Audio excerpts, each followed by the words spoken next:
Estamos en el marco del programa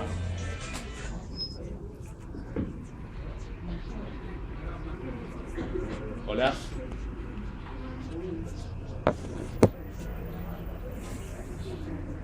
Hola.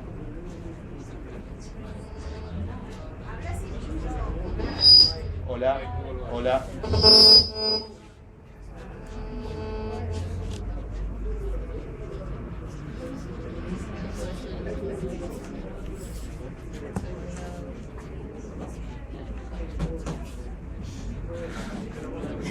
Bueno, lo voy a hacer a capela. Yo creo que va a funcionar. Tratemos de solucionar esto. Hola. Bueno, ahí estamos. Les decía que estamos en el marco del programa Café Cultura Nación, del Ministerio de Cultura de la Nación. Es parte de la Secretaría de Políticas Socioculturales. En este momento, como para empezar, decidimos de alguna manera iniciar con un tema que está muy en boga hoy, que es el conflicto en la Franja de Gaza.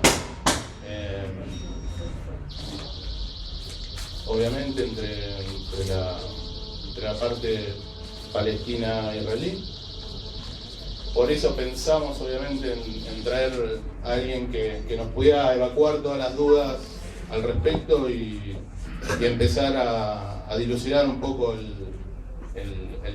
la trama del conflicto. Un conflicto que vemos generalmente a diario, que nos impacta en todo momento en las redes sociales, tanto en la televisión, en los sitios web. Pero quizás no, como es algo que es bastante extrínseco nuestro, no lo comprendemos realmente. Entonces, qué mejor que contar con un especialista en la materia como Pedro. De más está decirle quién es Pedro, es periodista, analista internacional, lo vemos a diario en Visión 7, director de Nodal, que es una red de información latinoamericana, sus reconocidos libros, que casualmente ahora está sacando una reedición de 100 preguntas. Y por otro lado también tenemos la presencia, para agradecer, realmente es un honor contar con la presencia de Tilda Rabi, una referente en la materia, que les voy a decir, es presidenta de la Federación de Entidades Argentino-Palestinas y militante por la libre autodeterminación de los pueblos. Para nosotros es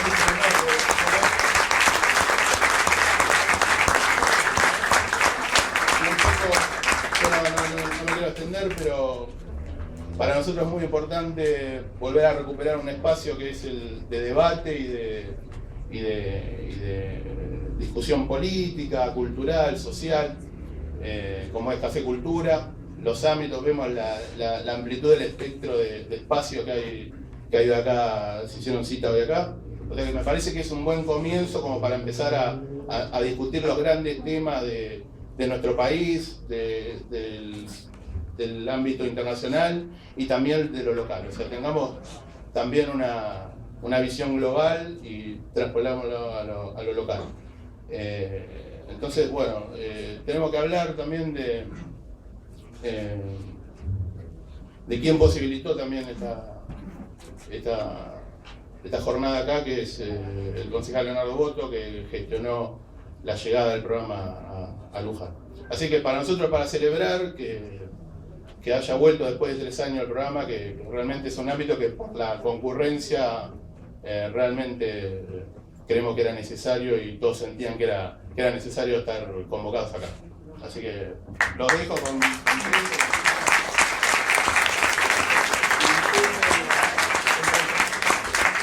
Gracias, Juan. Buenas noches. Un gusto estar aquí. Hace mucho no venía por Luján. Y siempre digo, a mí me gusta recorrer el país, las ciudades, los pueblos, las provincias. Lamentablemente no lo puedo hacer mucho o tanto como a mí me gustaría, porque sencillamente tengo que hacer el noticiero a la noche. Esto me impide participar muchas veces en mesa de debate, de conferencias, de degustaciones. Es un problema a veces.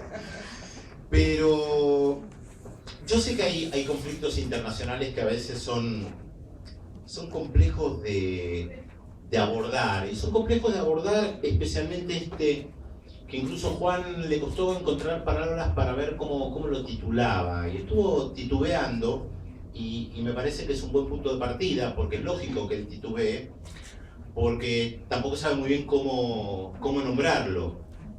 Y la pregunta es, ¿de qué estamos hablando exactamente? Yo suelo citar en mis libros, cada vez que puedo, lo digo también, a un filósofo judío de origen holandés, español, que se llamaba Baruch Spinoza, que él decía: no reír, no llorar, sino comprender. Y es un poco la filosofía del pensamiento racional. Esto no implica que uno no tiene que emocionarse ni llorar, por ejemplo, ante el sufrimiento de las otras personas. Pero el rol del filósofo, del intelectual, del analista, y a mí me gusta ese lugar, es tratar de comprender los fenómenos. Por supuesto que yo tengo emociones, las manifiesto, y me quiebro también en determinadas oportunidades. Pero trato de mantener ese lugar y no responder solamente frente a lo que los ojos me permiten ver, porque como bien dice Ignacio Ramonet, ver no es comprender.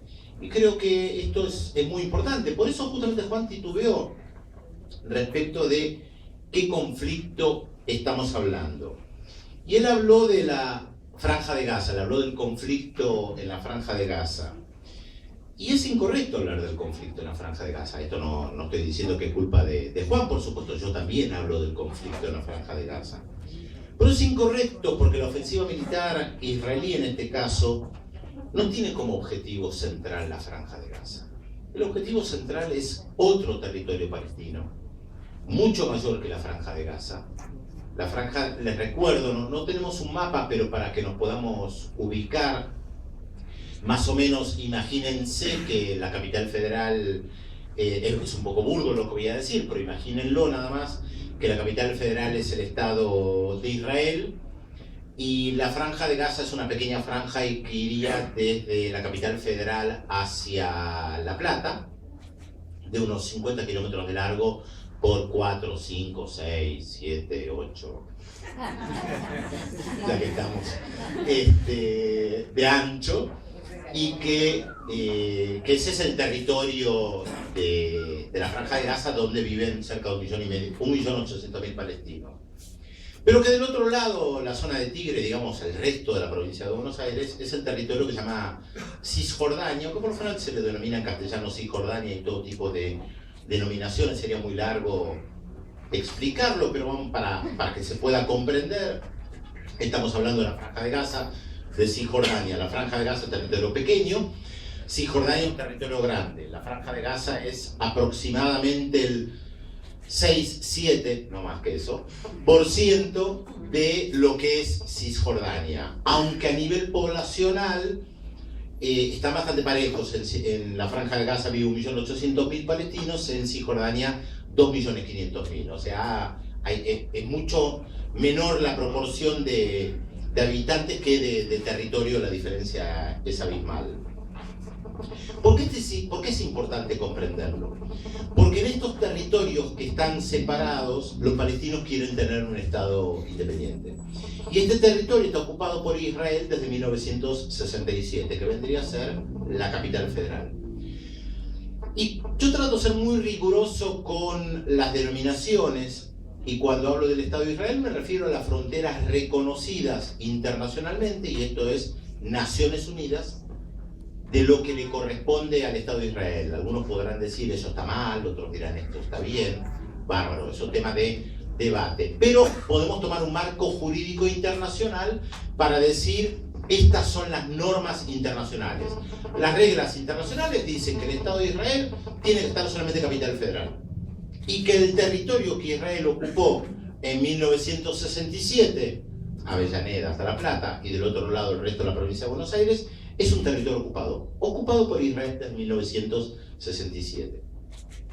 ¿Por qué digo que el conflicto no es la Franja de Gaza, aunque nosotros hayamos visto un enfrentamiento armado entre el Estado de Israel que entró a la Franja de Gaza, o sea, invadió la Franja de Gaza, y varios movimientos políticos palestinos, no solamente aquel denominado Hamas, Movimiento de Resistencia Islámico, sino que toda la población palestina que vive en la Franja de Gaza se opuso a la ocupación. Hay una tendencia a simplificar esto, y el discurso israelí en este sentido cala hondo, en plantear es un enfrentamiento entre el Estado de Israel y un grupo de terroristas, Hamas, o sea, el Movimiento de Resistencia Islámico, y no hablar de ocupación, no hablar de ocupación colonial. Todos los que estamos acá, o me imagino que la mayoría de los que estamos acá, hemos estudiado algo de lo que fueron las ocupaciones coloniales, aquello que se estudia incluso en el primario, secundario, lo que hicieron los españoles, los portugueses, franceses, holandeses, etc., en América Latina y el Caribe, lo que hicieron los ingleses, franceses, portugueses, alemanes en menor medida, belgas, españoles en el África o en Asia. La ocupación colonial tuvo varias características, tuvo características similares, pero la más sencilla de explicar es la ocupación de un territorio por parte de una potencia extranjera frente a una población local a la cual no se le consulta sobre esa ocupación y que por lo general, se opone a la ocupación extranjera. Y se opone por todas las vías, pacíficas y violentas. Y por lo general, el ocupante no distingue si la ocupación es pacífica o violenta, las reprime todas. Cuando Israel ocupó en 1967 a la Franja de Gaza y Cisjordania, impuso a través de una ocupación militar un régimen militar, con todo lo que esto implica, y que cuando yo digo un régimen militar, creo que todos más o menos sabemos de lo que estamos hablando. Asesinatos, torturas, desapariciones, prohibición de partidos políticos, prohibición de sindicatos, censura a rajatabla.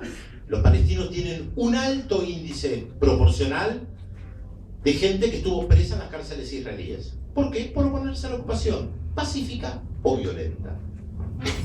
Cuando Israel plantea que tiene un conflicto con Hamas, el Movimiento de Resistencia Islámico, porque se levantan armas y lanza cohetes sobre el territorio israelí, lo que está planteando es que hay un conflicto con un grupo armado, después veremos la ideología, en todo caso si surge, pero que si ese grupo no estuviera armado no habría conflicto. Y esto es falso, porque justamente en el otro territorio palestino, Cisjordania, el Movimiento de Resistencia Islámico es minoritario, y sin embargo la ocupación israelí continúa. Y es más, un dato que siempre comento y que seguramente habrán escuchado más de una oportunidad que yo hablé en la televisión o en la radio pública, Hamas nació en 1987, la ocupación es de 1967. Entre el 67 y el 87, Hamas no existía.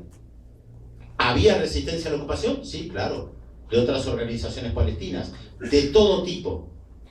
A ver, cuando yo digo resistencia a la ocupación, para graficarlo, la bandera palestina, no veo acá. Atrás, para el lado afuera. Bueno, afuera, roja, verde, blanca y negra, en los territorios ocupados por Israel, estaba prohibida. Cualquiera que enarbolara una bandera palestina iba preso. Las resistencias a las ocupaciones siempre tienen sutilezas, o el imaginario creativo siempre superior a la torpeza del ocupante, y en una época los palestinos habían hecho remeras con la mitad de una sandía, porque tiene rojo, negro, blanco y verde. Por supuesto que las remeras también eran prohibidas, porque el ocupante no podía permitir que se enarbolara la bandera palestina. Por lo tanto, la ocupación era en contra de, la represión de la población local era en contra justamente de cualquier manifestación de resistencia a la ocupación, fuera violenta o armada, o pacífica. Ahora es interesante también que cuando Israel plantea el tema de un movimiento armado y lo demoniza por justamente levantarse en armas en contra de la ocupación, hay que ver varios elementos que a lo largo de los años, y especialmente por la lucha anticolonial, han penetrado en el mundo. Uno de ellos es que Naciones Unidas estipula en artículos escritos que la resistencia por todos los medios, incluso la violenta, en contra de la ocupación, es legítima. Esto está planteado. Y efectivamente la historia además lo avala. No solamente eso, sino que las narrativas que ha habido en los diferentes pueblos respecto de resistencias a ocupaciones, por lo general avalan esto. De hecho, nosotros aprendemos, cuando somos pequeños, que hubo resistencia a las invasiones inglesas y se les tiraba aceite a los ingleses. Y nadie, me imagino, que escuchaba a la maestra decir, eso no se hace. Todo lo contrario, se reivindicaba la lucha en contra de los ingleses. Hoy diríamos, es una barbaridad tirarle aceite hirviendo a la gente. Y sí, es una barbaridad, pero para la población local era mucho más bárbara la ocupación inglesa.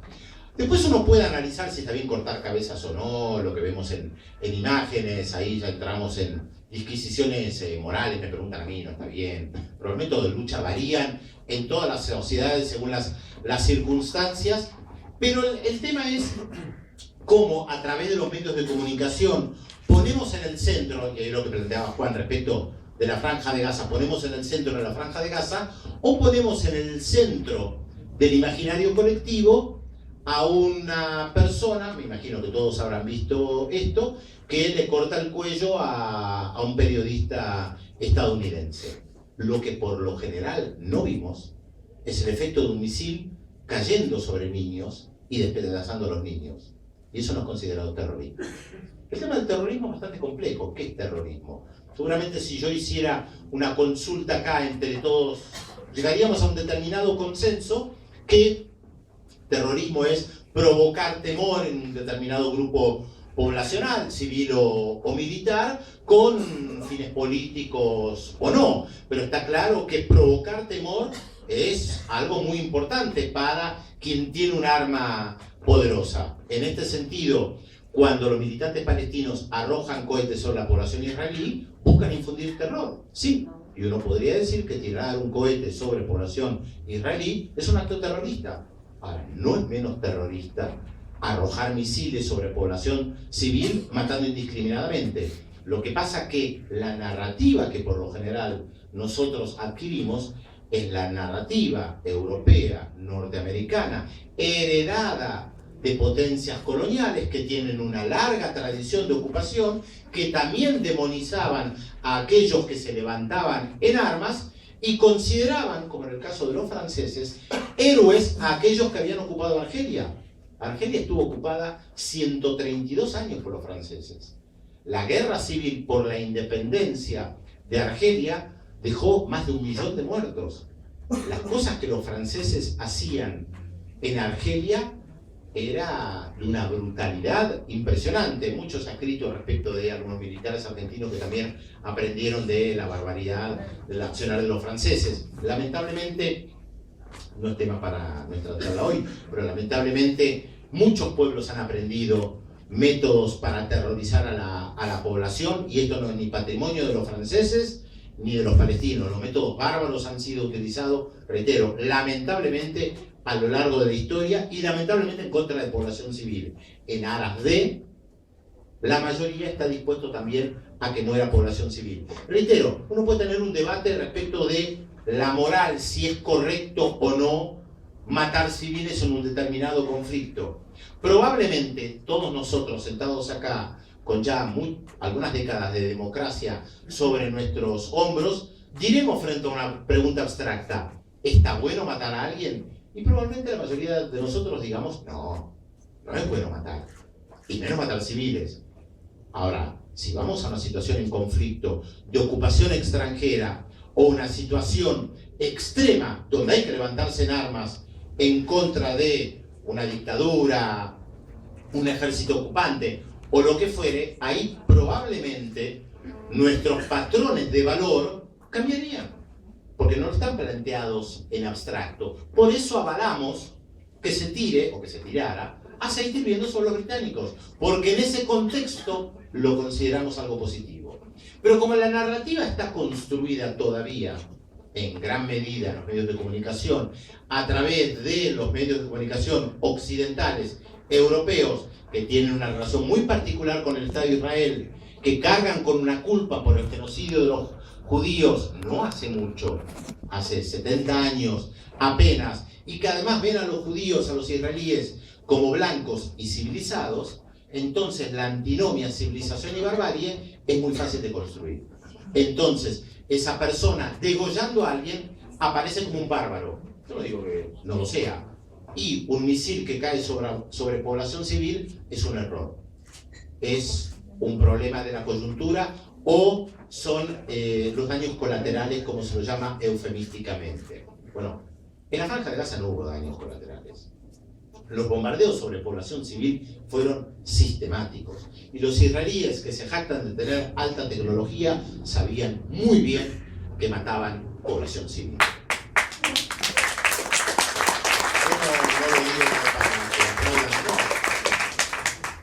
Digo, creo que esto es una realidad. Algo que fue debatido incluso en la propia prensa israelí, porque es motivo de debate en la sociedad israelí. Incluso hace una semana salió un artículo de un periodista israelí. Yo leí fragmentos de su artículo en Radio Nacional y lo mencioné en la televisión. El periodista se llama Guidon Levy, lo pueden encontrar en inglés. No sé si hay una traducción al castellano, no extrañaría que pronto esté o que alguien haya traducido, donde Guidon Levy titula el artículo Nuestros chicos y los de ellos. Y plantea el tema de los chicos. Y esto fue a raíz de la muerte de este chico israelí de origen argentino, blanco y rubio, con la camiseta de Messi. Donde Guidon Levy dice, frente a la muerte del primer chico palestino, ni nos inmutamos. Frente al chico número 100 que murió, apenas levantamos los hombros. Frente al número 300, ni pestañeamos. Frente al número 500 ya ni nos importó. Como diciendo, somos una sociedad que primero se preocupa por lo nuestro. Y él dice, es natural. Cada sociedad se preocupa primero por el dolor propio. Ahora, lo que está diciendo Guidon Levy es, no nos hagamos los otras. Muere un chico israelí y ponemos el grito del cielo. Mueren 500 y no nos mueve un pelo. O peor, lo justificamos porque consideramos que eso sí es correcto, por más que el discurso oficial diga que no es lo que busca. Ahora, volvemos a centrarnos un poco en la Franja de Gaza, porque efectivamente el enfrentamiento armado hoy estuvo, o hace unas semanas, esto no terminó, centrado en la Franja de Gaza. Pero yo digo que el tema central está en Cisjordania. En realidad el tema central son los dos territorios. Acá no es una guerra en contra del movimiento de resistencia islámico, así su nombre, jamás, sino que es una guerra en contra del pueblo palestino. Por eso yo hablaba de una ocupación colonial.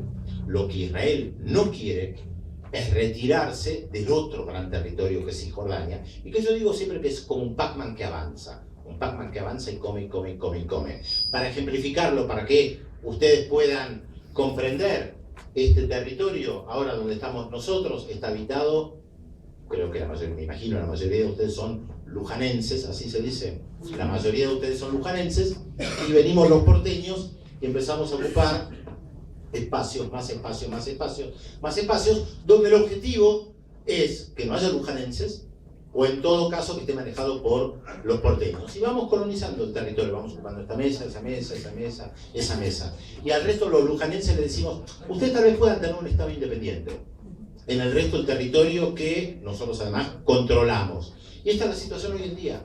El territorio de Cisjordania está ocupado por Israel, con militares israelíes, que son los que determinan quién entra y quién sale de ahí, lo mismo que en la Franja de Gaza, y que no se proponen retirarse.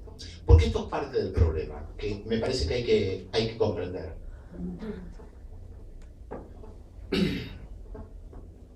Los diferentes gobiernos israelíes en este último tiempo afirman que el territorio de Cisjordania les pertenece. Por una cuestión histórica, venimos los porteños y decimos, hace muchos años, muchísimos años, este territorio era nuestro. Y ustedes dicen, pero ¿cómo lo acredito yo? Y bueno, hay un libro, la Biblia lo dice. Bueno, ¿quién lo escribió? ¿Cuándo? ¿Cómo? Indescifrable, pero no importa. Hay quienes creen a rajatabla en eso. Yo no estoy desvalorizando la Biblia, que no se me malinterprete. Pero tomarlo como un título de propiedad es un poco difícil, dirán ustedes, frente a la soberbia de los porteños. Y ese es la raíz del problema respecto de ese movimiento llamado sionista que vino a colonizar ese territorio donde había una población local. Con el argumento de este libro dice que este territorio nos pertenece. Concretamente respecto de Cisjordania, menos respecto a la Franja de Gaza, pero respecto de Cisjordania dice, ese territorio es nuestro y no lo vamos a devolver, nunca. Entonces ustedes dirán, pero ¿y los lujanenses qué hacemos? Israel no tiene respuesta, no plantea ninguna propuesta concreta. Lo que le gustaría a la inmensa mayoría de los israelíes es que ahí no hubiera ningún palestino, de la misma manera que a la mayoría de los palestinos les gustaría que no hubiera ningún israelí. Pero están los dos pueblos. Entonces la pregunta es ¿cómo se sale de este atolladero? Yo no lo sé. Yo quería plantear algunos elementos para problematizar esto. Yo no tengo la solución. Lo único que sí puedo decir y afirmar de manera categórica, mientras Israel siga ocupando Cisjordania y la Franja de Gaza, no hay solución posible. Y habrá violencia cíclica, porque es muy difícil tolerar una ocupación extranjera. Acá yo veo edades muy disímiles.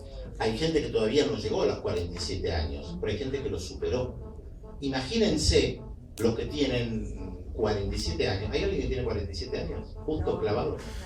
Bueno, entre los 47. Hay alguien que tiene 47 años.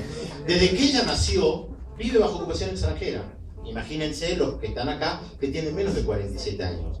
Con todo lo que implica vivir bajo una ocupación extranjera. No puedo salir a la calle sin tener temor de que los soldados israelíes me arresten, entren a mi casa, la destrocen, se lleven a mi mamá, a mi papá, a mi abuelo, a mi hermano, a mi primo, y esté preso por tiempo indefinido. Yo voy a la basílica a trabajar porque trabajo en la basílica y resulta que en el medio tengo un retén de soldados israelíes que porque se les canta dicen, no pasás. ¿Y cuándo voy a pasar? Vas a pasar. Y puedo estar 1 hora, 2 horas, 3 horas. En la basílica no me esperan. Yo tengo que trabajar. No puedo ir a trabajar, pierdo mi lugar de trabajo. Los palestinos están muy acostumbrados a eso, a que no pueden ir al lugar de trabajo, no pueden ir a las otras ciudades, se van encerrando, y eso termina formando verdaderos guetos. A esto agreguémosle un elemento que Israel ha incorporado en Cisjordania, que es el famoso muro, que ya tiene más de 10 años de vida. Que los israelíes, que son muy hábiles con el lenguaje, dicen no es un muro. Lo llaman valla de contención. ¿Por qué? Porque en algunas partes es un muro de 8 metros, pero en otras partes efectivamente es alambre de púa, electrificado, pero no es un muro. Sí, técnicamente en muchas partes no es un muro. Creo que cuando el Papa Francisco estuvo en Belén, dejó a las claras que eso que estaba tocando era un muro y no era ninguna valla. Pero hay algo más perverso todavía, porque el muro ese no está construido sobre la frontera internacional, porque el argumento de los israelíes es que ese muro está hecho para evitar el terrorismo de los palestinos dentro del territorio israelí. Si esto fuera cierto, el muro estaría exactamente sobre la frontera. Ustedes lo han visto con el Papa Francisco, el muro está dentro de la ciudad de Belén. ¿Qué implica esto? Me imagino que todos conocemos el contorno de la General Paz. Imagínense, Israel es la capital federal y dice, yo construyo un muro en la capital federal para evitar una invasión extranjera. ¿Y dónde lo construyo? En la frontera, en la General Paz, que bordea toda la capital federal, Riachuelo, Río de la Plata. ¿Qué hace Israel? Empieza a construir el muro sobre la General Paz, entra hacia Olivos, va hacia Tigre, vuelve con el muro hacia la General Paz, sale por San Martín, vuelve hacia la General Paz y sale por otras zonas. Ese es el muro que ustedes vieron en Belén. ¿Por qué en Belén hay un muro? Porque Belén no está en la frontera, no está sobre la General Paz, está adentro. Porque el objetivo es apropiarse de ese territorio, es no devolverlo. Y esto está en sintonía con lo que yo planteaba. Por supuesto que si ustedes hablan con dirigentes israelíes, ellos negarán gran parte de estos datos y dirán que quiere la paz. Porque el recurso que yo planteaba antes respecto del lenguaje es muy importante y para los israelíes es fundamental el planteo permanente de que ellos quieren la paz. demonizando al enemigo. El enemigo nunca quiere la paz. Somos nosotros los que queremos la paz.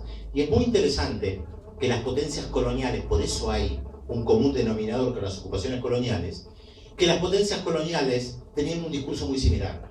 Nosotros somos los que venimos a traer el progreso. Nosotros traemos la paz. Los bárbaros no nos aceptan. Los bárbaros recurren a la violencia. Y nosotros no entendemos por qué. Si al fin y al cabo traemos la civilización. Ustedes dirán que yo exagero.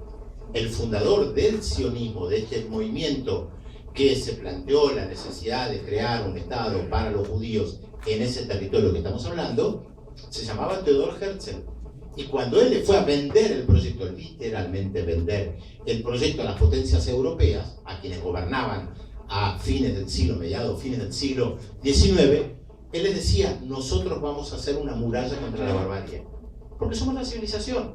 Él era austríaco, obviamente se veía como parte de la civilización europea, él vivía en ese contexto, y él consideraba efectivamente que los árabes eran bárbaros, como siguen considerándolo en gran medida hasta el día de hoy. Por eso, decapitar a alguien, yo no digo, está bien que no se me malinterprete, se ve como un acto bárbaro, y lanzar misiles sobre la población civil de manera permanente, como hace Estados Unidos en Yemen, en Somalia, en Irak y en Afganistán, no tiene nada de bárbaro, es legítimo, aunque mueran civiles. Como en Afganistán cada tanto nos enteramos que murieron 30 en un casamiento, y bueno, daños colaterales, para no decir se lo buscaron por haber estado en ese lugar.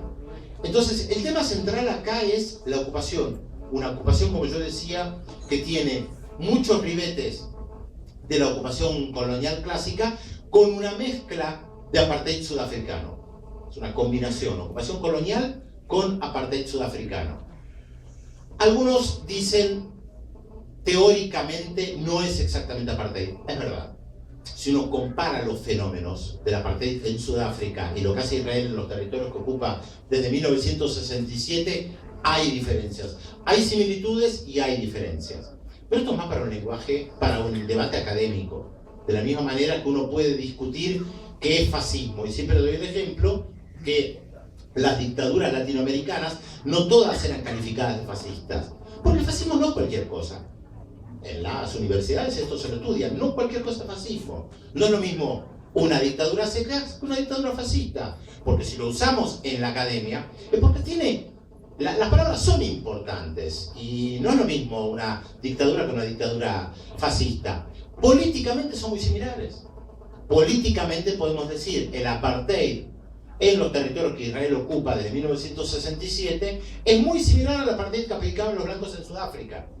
No en lo teórico, no en lo académico, en lo político, las consecuencias políticas que esto tiene. De hecho, hay ministros sudafricanos blancos que hoy están en el gobierno del Congreso Nacional Africano, que dicen que el apartheid israelí es incluso peor que el apartheid sudafricano. Algo saben del tema. Digo, más allá de la disquisición teórica, si es exactamente lo mismo o no. Y voy a cerrar para dejar que Tilde hable también, porque creo que la voz de ella siempre es interesante para escuchar, más allá del análisis, de las percepciones propias. Que creo que el tema central, por eso decía, va más allá de la Franja de Gaza, si ahora hay un armisticio, si ahora hay un cese del fuego por un tiempo indeterminado, o se violará ese cese de fuego como cese de fuegos anteriores. El problema central es la ocupación israelí de Cisjordania y la Franja de Gaza. Mientras continúe esta ocupación, no hay ninguna posibilidad de paz. Ahora, si una vez la ocupación finaliza, uno puede decir está garantizada la paz, tampoco. El odio es muy profundo entre los dos pueblos y la verdad es muy difícil pensar hoy que pueden vivir juntos.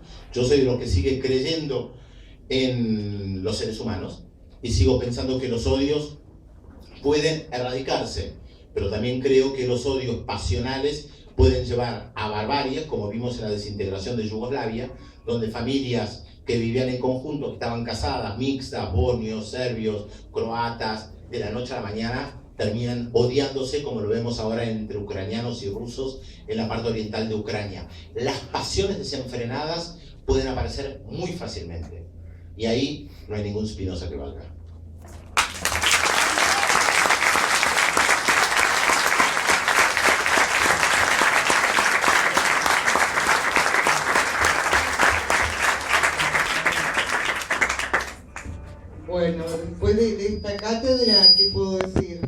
soy una simple militante, eso es real. La importancia de las palabras es real.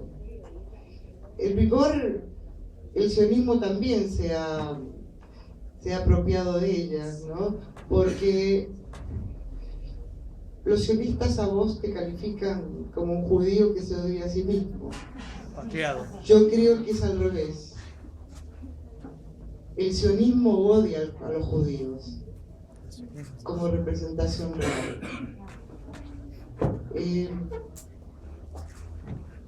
Es increíble cómo ellos han logrado de alguna manera, desde esa irrupción ideológica, de cómo ellos pudieron construir un relato falaz e introducirlo a través de la culpa en todo Occidente.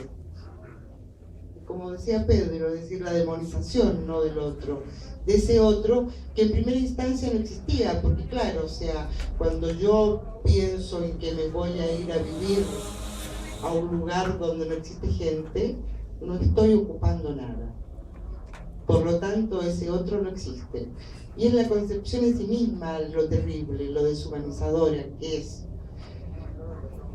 Ahora,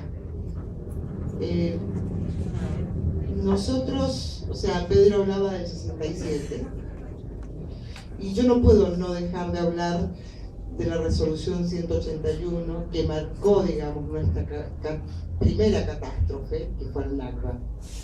No puedo dejar de decir que Naciones Unidas le otorgaba legalmente a ese futuro Estado de Israel un 56%, y que cuando se constituye en forma unilateral, porque los ingleses se van entre el 13 y el 14 de mayo de 1948, toman el 82% de la Palestina histórica.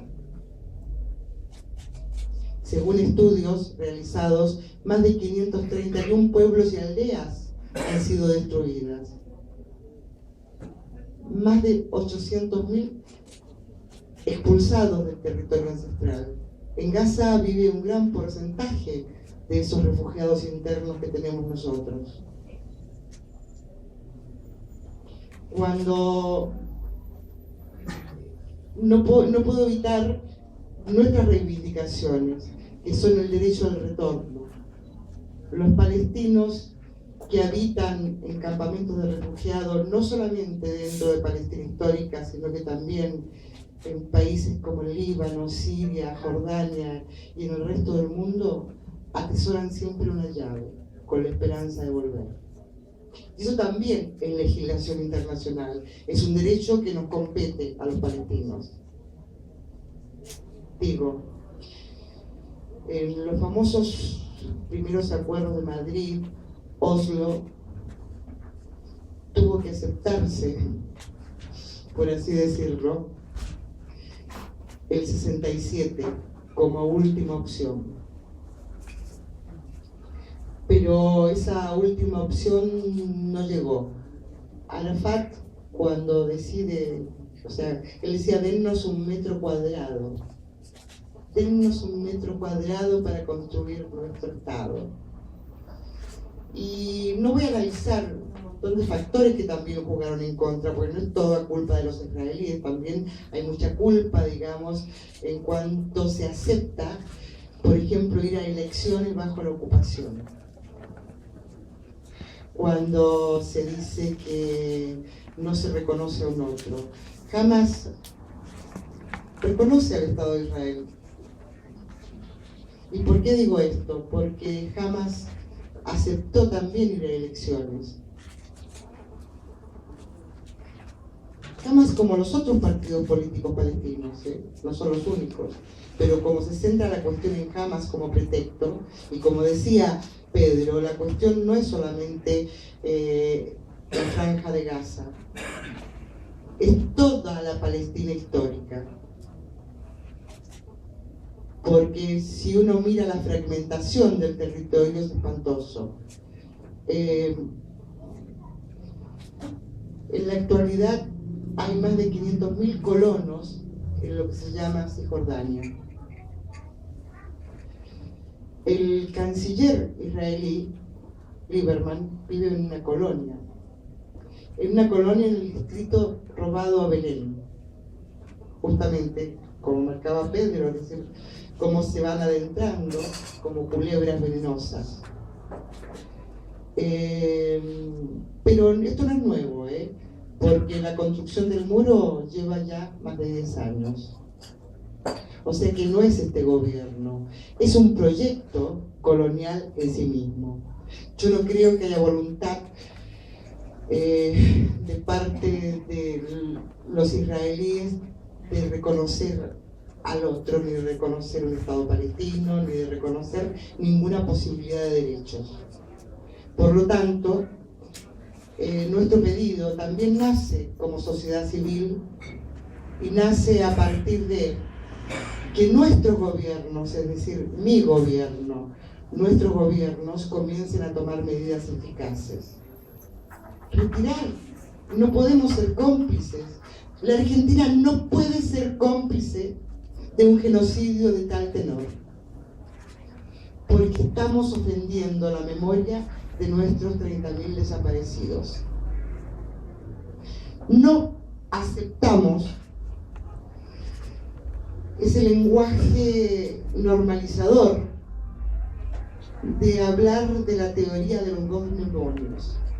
Acá hay gente de buena voluntad, judíos por ahí que se sienten un poco avergonzados y nos envían mensajes diciéndonos: es una pena, pero tanto la violencia de un lado como la del otro es censurable. No, acá hay un ocupado y un ocupante. Entonces, nuestro pedido parte desde allí, es decir, ¿cómo podemos tener tratados de libre comercio con un Estado que ejerce el terrorismo?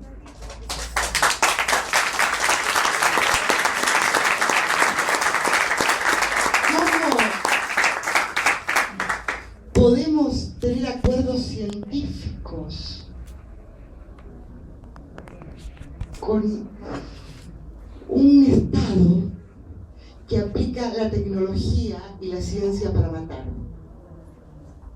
¿Cómo no aplicar y nosotros acompañar el pedido de más de 160 organizaciones palestinas que dicen boicot, desinversión y sanciones? No a los compromisos con Israel, no al comercio con Israel, porque es una de las formas también de atacar este flagelo. Y es una de las formas de la resistencia. Por el otro lado, todos los viernes en Cisjordania tenemos palestinos levantándose en los diferentes distritos como pueden. Y mientras se bombardeaba a Gaza, hubo más de 350 detenidos en ese lapso. Y como hoy no podemos llevar el conteo de nuestros prisioneros, no sabemos si ya hace un tiempo denunciábamos 5.600, ahora creo que son más de 7.000, entre ellos muchos menores, prisiones administrativas. Entonces, yo creo que esto tiene que hacernos pensar. Yo pido realmente un nivel de conciencia, no de violencia, de conciencia, de lo que nosotros queremos también para nosotros. Pedro plantea, digamos, ejemplificó muy bien lo que significa que vengan los porteños a Luján. Bueno, nosotros, lo que realmente necesitamos es la solidaridad real y efectiva. Y esa solidaridad real y efectiva a veces el Ejecutivo no nos la puede dar, porque sabemos que hay presiones, pero también sabemos que nuestra presidencia tiene un nivel de conciencia muy importante y que tenemos muchos políticos y militantes que tienen conciencia cabal de lo que está pasando. Por lo tanto, seguimos insistiendo. Romper las relaciones con un Estado que ejerce el terrorismo. Gracias.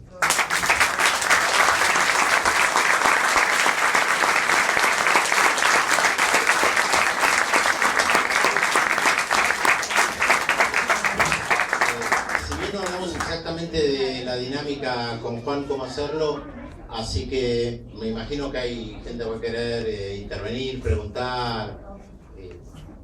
Voy a tomar el atrevimiento de agarrarles el micrófono y darle la voz a quienes, bueno, veo que levantan la mano. Tratemos de juntar varios comentarios, intervenciones, preguntas y después seguimos con la norma. La pregunta, Pedro, ¿qué influencia tienen los sectores ortodoxos hoy por hoy en la toma de decisiones en Israel y si corre el riesgo Israel de ir a un estado religioso tipo islámico? Como un factor también que no puede... Yo anoto y para contestar varias cosas juntas, sí. Sí, pero quería saber si vos considerás que un cambio de signo político ideológico en el gobierno de Israel puede contribuir a comenzar una solución a este conflicto. Pedro. Si yo vi a alguien que levantaba una mano, sí. No, un poco entendiendo el materialismo histórico, ¿cómo explicás cómo entra en contradicción el sionismo con la ocupación y la mano de obra? Digamos, el sionismo es ocupar un territorio y desplazar los ocupantes originales. ¿Cómo se entra en contradicción con la mano de obra barata que necesita el sistema capitalista? ¿Alguien más? Perdón. Yo le doy la voz a quien veo, ¿sí? Sí, yo quería saber por qué, por ejemplo, en Latinoamérica fueron creo que 2 países, 2 o 3, los que le retiraron, digamos, retiraron a los diplomáticos del Estado de Israel, digamos, en clara señal de repudio, ¿no? O sea, si bien vos lo dijiste recién, porque nuestro gobierno no toma una posición firme con respecto a este conflicto, que sería una señal, y después también dijiste, porque sabemos que tienen muchísimas presiones. Pero digamos, a nivel Latinoamérica, ¿por qué, digamos, a través de las organizaciones, UNASUR, Mercosur, o sea, por qué no se ha logrado por hacer un bloque y tomar una posición al respecto, ¿no? Pero porque ahí había... Sí, quería preguntar, ¿qué pasa en esta pregunta a vos, ¿no es cierto? Fundamentalmente cuando hablabas de territorios ocupados. Gaza es un territorio controlado por Hamas, que lo eligen por elecciones, la población de Gaza, y controla económica y militarmente Gaza, es decir, que tiene responsabilidad política sobre la zona que ocupa. Ahora, que ocupa Hamas, digamos que tiene el dominio sobre esa región, ¿por qué no se la llama territorio liberado? ¿Por qué se la sigue llamando territorio ocupado? No es una pavada que se llame, vos dabas importancia a los términos. No es sencillo entender por qué lo siguen llamando territorio ocupado cuando ya podría ser un territorio liberado porque está administrado económica y militarmente por el gobierno que le corresponde. Esa sería una pregunta. Y ahora, disculpame, dos para ya no tener que volver a hablar. Cuando vos hablas de antes de las fronteras del 67, directamente es porque lo que quisieran es que no haya 2 pueblos con 2 estados unidos o separados, como históricamente se pueda corroborar. Directamente lo que estás haciendo es anulando una de las posibilidades de determinación de uno de los pueblos por sobre el otro. Es decir, que quede uno. Esta es lo que yo te entiendo que estaba diciendo. Y si no, explícatelo mejor, porque la verdad se entiende eso. A ver, déjenos responder un poco a esto y después hacemos otra ronda de preguntas o comentarios. Pero acá hay gente que levantó la mano. Pero después damos otra ronda, porque si no va a ser difícil. A ver, vamos a tratar de responder sintéticamente a las preguntas. La influencia de la religión en el Estado de Israel es muy importante y creciente en lo que se denominaba sectores ortodoxos. Es muy amplio, las diferentes corrientes religiosas judías son tan amplias como las que hay dentro de las otras religiones. Hay muchísimas, no hay corrientes homogéneas, hay incluso con representaciones partidarias muy diferentes. Pero sí es real que hay un punto de acuerdo en la mayoría de las organizaciones religiosas que hay dentro del Estado de Israel, que como dije tienen partidos políticos y son muy influyentes dentro de la sociedad, en que no hay que devolver el territorio ocupado en 1967, porque lo consideran propio. Uno no devuelve algo que es propio. Ellos consideran que ese territorio les pertenece, la ciudad de Belén y las otras ciudades palestinas. Por lo tanto, y yo lo explico en mi libro de las 100 preguntas y respuestas, que de 1967 la simbología religiosa dentro de la sociedad fue creciendo. Y después de 47 años hay un cambio de terminología política, de terminología respecto de los lugares, mayor influencia en el pensamiento, en la educación respecto de esos lugares. Y eso va cambiando la conciencia, de la misma manera que, para compararlo, de la misma manera que nosotros que vivimos ya 30 años en democracia, hemos cambiado gran parte de la forma de pensar que tenemos respecto de la sociedad misma, y está claro que aquellos que nacieron y se educaron en democracia tienen una visión diferente incluso de la vida cotidiana de las que tienen aquellos que vivieron bajo dictadura. Bueno, la influencia religiosa dentro de la sociedad iraní es muy fuerte. Yo no lo compararía con Irán, porque cada religión es diferente, dentro del Islam también hay muchas corrientes religiosas, es difícil comparar religiones, me parece que no es correcto compararlo. Tiene sus particularidades, y en el caso del conflicto, sin lugar a dudas, palestino-israelí es muy importante. ¿Puede haber un cambio en Israel? Sí, más a la derecha. La sociedad israelí se ha derechizado muchísimo, en particular a raíz de la ocupación de 1967, y donde la influencia de los grupos religiosos, no solamente religiosos, del nacionalismo de derecha, ha crecido de tal manera que hoy la izquierda israelí es muy pequeña, prácticamente inexistente, porque además, yo ahí planteaba recién el tema de los cambios dentro de la sociedad. Para ejemplificarlo de una manera muy, muy concreta, la frontera de 1967, aceptada, reitero, por Naciones Unidas, es una frontera que ha desaparecido, en principio. Desapareció, no existe más. Aquellos, para darlo de manera bien concreta, yo me imagino que muchos que conocen esta calle habrán visto las transformaciones de esta calle. Yo no sé qué había antes de que existiera el Bar Barcelona acá. Seguramente algunos memoriosos lo recordarán, y otros se olvidaron, porque las transformaciones en el barrio han sido tantas, me imagino, que uno ya ni se acuerda lo que había antes. En la ciudad de Jerusalén, que era una ciudad dividida antes de 1967, había una frontera. La mitad le pertenecía al Estado de Israel, la mitad le pertenecía a Jordania. Esa frontera hoy no existe más, porque se ha construido sobre esa frontera. Hay bares, restaurantes, edificios. Uno tiene que encontrar una persona muy mayor que le puede indicar el trazado de la frontera. Para la inmensa mayoría de la población que existe ahí, esa frontera no existe. No hubo, no existe. Es algo de algún libro de historia. Y además, de manera consciente, desde el aparato del Estado, político, educativo, ideológico, se ha borrado esa frontera.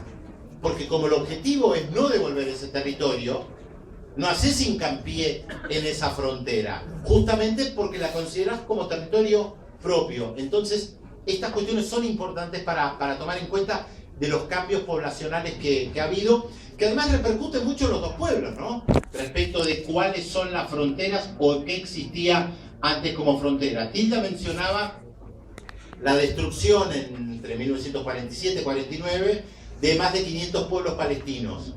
Cuando aquellos refugiados palestinos añoran con regresar a sus pueblos, se encuentran con un problema: esos pueblos no existen más. Esa Palestina que ya muy pocos conocieron por una cuestión de edades, 1948, ya pasó mucho tiempo, la mayoría de los palestinos vivos no conoció esa Palestina. Lo que tiene es un imaginario de lo que fue. Esto no implica que no quieran volver. De hecho, los judíos plantearon el retorno, y el movimiento sionista lo planteó, el retorno a una tierra que, según el mito, habían abandonado hace 2000 años. Obviamente no tenían muchas referencias concretas respecto de esto. Pero esto es un problema para los palestinos, porque hay todo un imaginario que tienen respecto de un pasado idealizado que tampoco existe. Entonces, ¿a qué querrían volver los palestinos? Difícil pregunta que hay que hacérsela obviamente a Tilda, que podría responder en este caso, ¿qué implica el famoso retorno del cual tanto se habla? El sionismo tiene muchas diferencias con la ocupación colonial clásica. Yo lo explico en mi libro, lo he explicado muchísimo. El objetivo de la ocupación colonial clásica es utilizar la mano de obra local para extraer, lo digo muy sintéticamente, ¿no?, materias primas y llevarlas a la metrópoli. El objetivo del sionismo nunca fue explotar la mano de obra local, todo lo contrario. Fue crear una sociedad paralela a la sociedad local. Por eso muchas veces se lo compara con lo que fue el movimiento de los afrikaners, los inmigrantes holandeses en Sudáfrica, diferente a la inmigración británica. O uno la podría comparar, para simplificarlo, algo mucho más ligado, más cercano a nosotros que Sudáfrica, lo que uno veía en las películas de vaqueros en el lejano oeste de Estados Unidos. Los blancos vaqueros no querían explotar al indio. Lo que querían era el territorio del indio para explotarlos ellos. Su objetivo, miren las películas, su objetivo no es explotar al indio. El objetivo es que el indio no esté. Lo van expulsando o lo van relegando en misiones, que estén ahí encerrados. Porque nosotros queremos trabajar la tierra, no queremos explotar al otro. El sionismo tiene mucho de ese movimiento, donde lo que plantea es, nosotros queremos construir una sociedad paralela a la existente. Claro, la pregunta es, Chas, La conquista del desierto acá, sin ir más. bueno, la conquista del desierto tiene estas características similares. Y la última, dos pequeñas, sé que hay muchas, para que podamos responder también a las otras, y le doy el micrófono a Tilda. América Latina y Gaza. Hubo muchas declaraciones de UNASUR, CELAC, Mercosur, varios países respecto de Gaza. Yo creo que hay varios problemas respecto a lo que vos planteás. Primero, un país no puede romper relaciones con todos aquellos países en los que le disgusta su política. Es un problema, pues la verdad te quedaría casi sin nada. Estados Unidos invadió Irak, que bombardeó indiscriminadamente población civil. Romper relaciones con Estados Unidos. Israel en la Franja de Gaza. Romper relaciones con el Estado de Israel. Y la lista es larga. Te quedaría, bueno, uno podría plantear Rusia-Ucrania. Hay miles de conflictos. Es un problema. Pero también es verdad que Israel es un caso particular. Por eso las dificultades para hablar del tema, entre otros porque hay comunidades judías en muchos de estos países. La Argentina es un caso particular porque hubo 2 atentados, no hay que olvidarse. Entonces hay una cuestión muy sensible al respecto. Hay algunos países que decidieron romper relaciones. Venezuela rompió relaciones con Israel cuando invadió el Líbano en el 2006, cuando Israel invadió hay tantas invasiones cuando ya se olvida exactamente la fecha. Cuando Israel invadió el Líbano en el 2006, Venezuela con Chávez rompe relaciones con Israel por lo que ellos consideran masacres que están cometiendo en el Líbano. Yo creo que es un tema problemático, no es fácil de responder, pero sí está lo que plantea Tilda. Ahí hay una cuestión diferente. Bueno, vos puedes decir, yo no rompo relaciones con el Estado. Ahora, no compro o no adquiero productos israelíes fabricados en los territorios ocupados porque viola la legalidad internacional. Entonces, cualquier producto israelí fabricado en los territorios ocupados, no lo compro. Entonces, que es un poco lo que se aplicaba respecto de Sudáfrica, pero por supuesto son características diferentes. Y por último, respecto de la Franja de Gaza. Ban Ki-moon respondió hace poco, cuando Israel invadió otra vez la Franja de Gaza, diciendo que este es un territorio ocupado. Según la legalidad internacional, sigue siendo un territorio ocupado, no es un territorio independiente. Más allá de los detalles de por qué Hamás hoy tiene un cierto control de la Franja de Gaza, para dar algunos datos concretos, quien controla a las personas que entran o salen, no Hamás, es Israel. Israel determina quién entra o quién sale a la Franja de Gaza. A ver, volvemos al ejemplo de esta habitación. Si yo soy el que determina quién puede entrar o salir de esta puerta, por más que el bar mantenga control sobre el bar, yo soy el que controla el lugar, porque soy el que determina quién entra y quién sale. Los palestinos no pueden ir a pescar más allá de 3 millas náuticas. No pueden nadar tampoco más de 3 millas. ¿Por qué? Porque Israel no lo permite. Parte de los acuerdos ahora, hay que ver si se implementan, todavía no se vieron los documentos concretamente, plantean que los palestinos van a poder incrementar las millas de pesca a 6 y a 12. Ahora, esto negociando con Israel. Quien controla el mar es Israel. Quien controla el aire es Israel. En la Franja de Gaza habían construido un aeropuerto. Israel lo destruyó. No permite que se construya un aeropuerto, que es parte de la negociación que hay. Lo mismo en Cisjordania. Israel es el que determina si alguien puede ir de un pueblo a otro. Entonces, volviendo a la Franja de Gaza, que es tu pregunta puntual, habría que agregarle algo más respecto de ese territorio. Que Israel entra y sale de ese territorio cuando quiere. Lo ha bombardeado en innumerables oportunidades. En estado de guerra. Está bien. Administrativa y política y militarmente lo controla Hamas. Y está A bien ver. porque lo tiene por elección. No, a ver.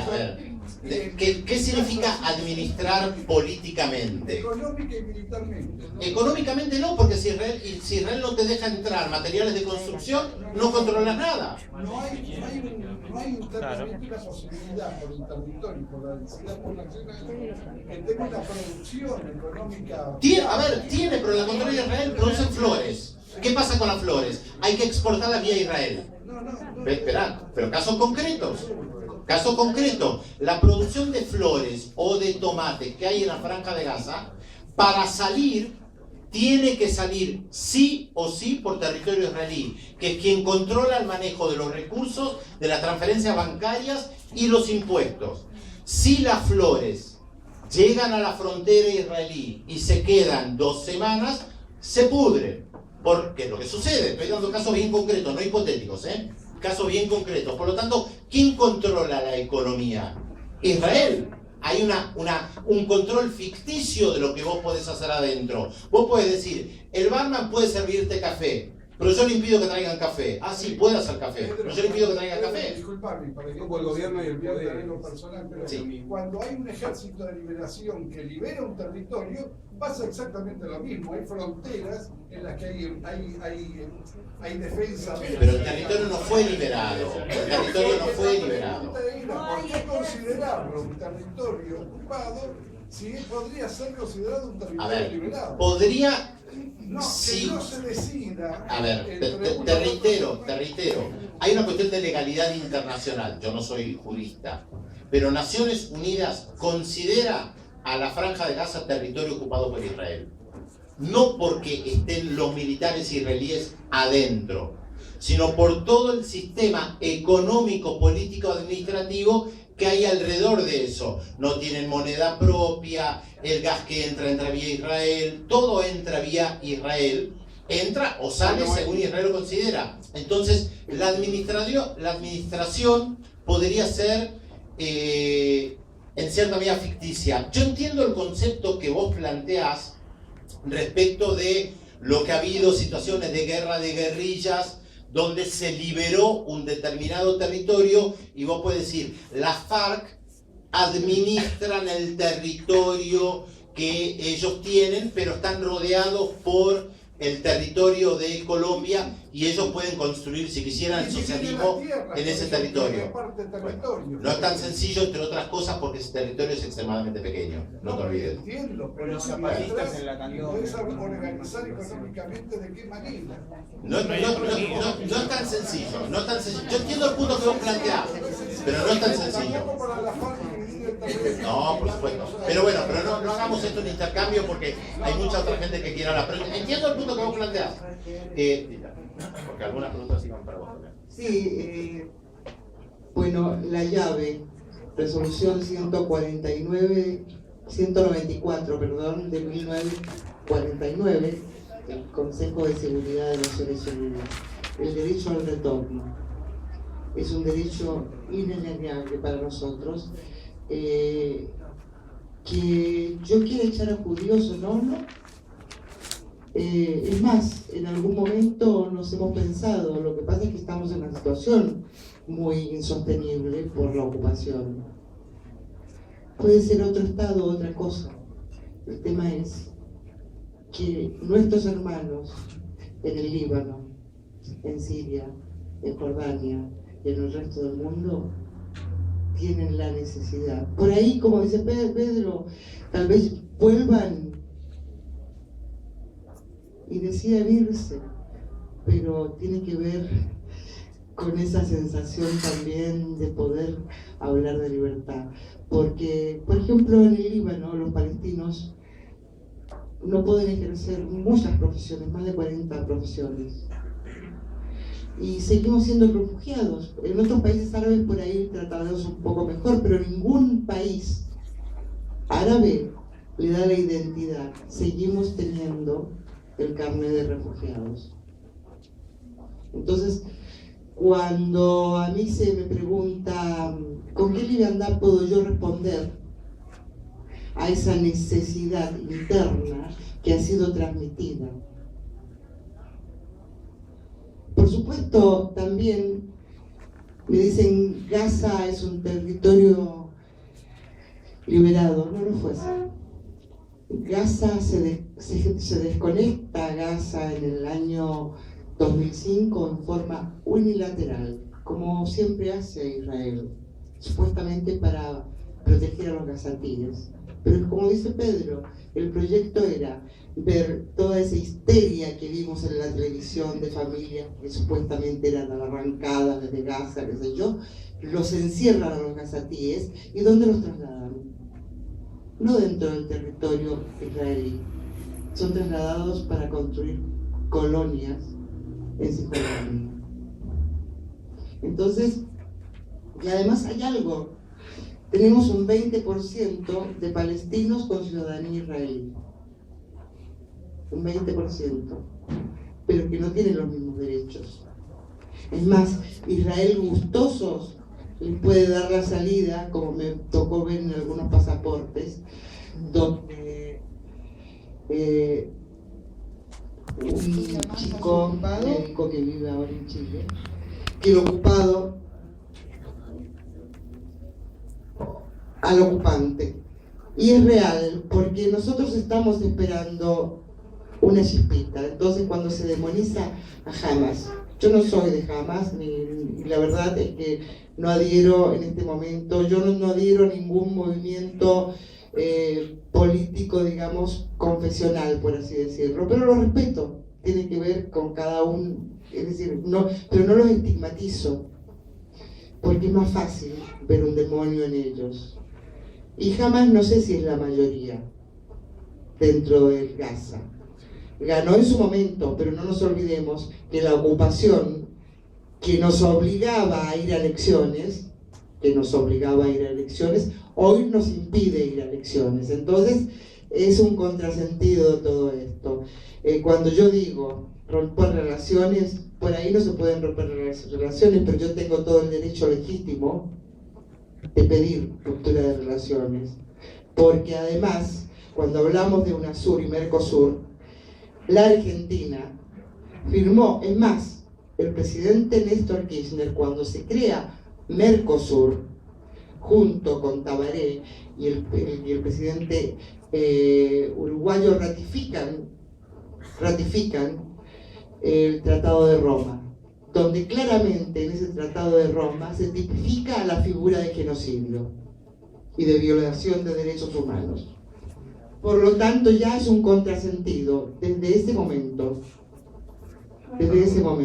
si estamos hablando de respetar el derecho internacional y si estamos además poniendo en jaque lo que hoy es el Consejo de Seguridad de Naciones Unidas. Cuando hablo de normalización, acá han venido muchos con muy buenas intenciones, se han ido a visitar al Papa, hablan de intercambio interreligiosos y culturales. En realidad acá se tiene que hablar de justicia, porque sin justicia no puede haber paz. Y justicia significa que ese otro también me reconozca. Como decía Pedro, Israel, nosotros tenemos casi conocidos comunes en Israel, con los cuales él tiene más por supuesto, pero yo, algunos compañeros con los cuales mantengo contacto, y es una izquierda muy mínima, desgraciadamente. Oiga, y es muy complejo porque además esto de deshumanizarse tanto, nos va a llevar a otro horror. Yo no puedo entender cómo desde las colinas se aplaudía cuando se masacraba en Gaza, por ejemplo. Yo eso no lo puedo entender. Ni tampoco se habló acá del niño beduino que murió por los cohetes de Hamas. Si es por hablar de muertes. Digamos, ¿cuál es la valoración de la vida y de la muerte? Y para terminar, les digo, mi abuela y mi abuelo lucharon en las protestas contra el Imperio Británico en el año 36, codo a codo, con palestinos de confesión judía. Es decir, el tema no es el judaísmo, el tema es acá el sionismo como concepción ideológica. Acá habían levantado la mano, voy a tratar de evidente. Yo trato de darle la palabra a quienes veo que levantan la mano. Sí, gracias. No, yo quería preguntar si, bueno, acá estamos todos discutiendo un poco la salida del conflicto en sí, si no hay alguna perspectiva de retomar la vieja consigna que levantaba la OLP, ¿no? De avanzar en un Estado único palestino, democrático, no racista y laico, ¿no? Que de alguna manera es una contraposición al Estado sionista de Israel, que sí es racista, que no es democrático y que todos sabemos que efectivamente, digamos, como preguntaba recién la compañera, hace que los compañeros palestinos no puedan estar en igualdad de condiciones en el territorio de Israel. Lo respondo después. Por eso, o sea, hay una perspectiva de levantar esa consigna. Y después me parece que es importante también recordar que Evo Morales en Bolivia también rompió relaciones con el gobierno de Israel. Y yo creo que evidentemente que dos países de América Latina hayan podido avanzar en romper relaciones, me parece que es una perspectiva común que habría que ver si no se puede, digamos, impulsar. Eso. Sí, dos preguntas tenía. Por un lado, me diste el pie para preguntar y poner en jaque el Consejo de Seguridad de la ONU, ¿cuál es verdaderamente el papel que tienen las Naciones Unidas en este conflicto? ¿Y qué nos queda como comunidad internacional? Más que mirar las noticias azorados y decir, nadie está haciendo nada. Y por otra parte, ¿a qué se debe la alineación de ciertos medios hegemónicos, tanto locales como internacionales, con esa posición que hemos visto además en otros conflictos como el de Rusia-Ucrania? Claramente se alinean de un lado y demonizan al otro. Pedro. Yo, acá. Atrás. No sé si es posible un enfoque por ahí geopolítico y ver qué juega Estados Unidos, qué juega el petróleo, en todo esto. Sí, ¿qué influencia puede llegar a tener la aparición del Estado Islámico, digamos, de ese surgimiento, sobre todo en Irak, que bueno, los medios lo están levantando mucho últimamente? ¿Qué influencia puede llegar a tener en la zona de Palestina, bueno, en la región en general? A ver, había varias manos, sí. No, sí. ¿Por qué el capital transnacional tiene los ojos tan fijados en Medio Oriente desde hace rato, infiltrando, por ejemplo, tenés estados aliados como el Arabia Saudita, desde la creación del Estado de Israel, como enclaves coloniales dentro del territorio de Medio Oriente? ¿Y cuál es esta vocación geopolítica del capital transnacional en apuntar tanto a Medio Oriente y demonizar permanentemente al Islam? A ver, ¿alguna otra? Sí. Sí. Pedro, nosotros somos estudiantes de la Universidad Nacional de Luján. Saludamos la actividad que están desarrollando acá las organizaciones políticas que llevan adelante.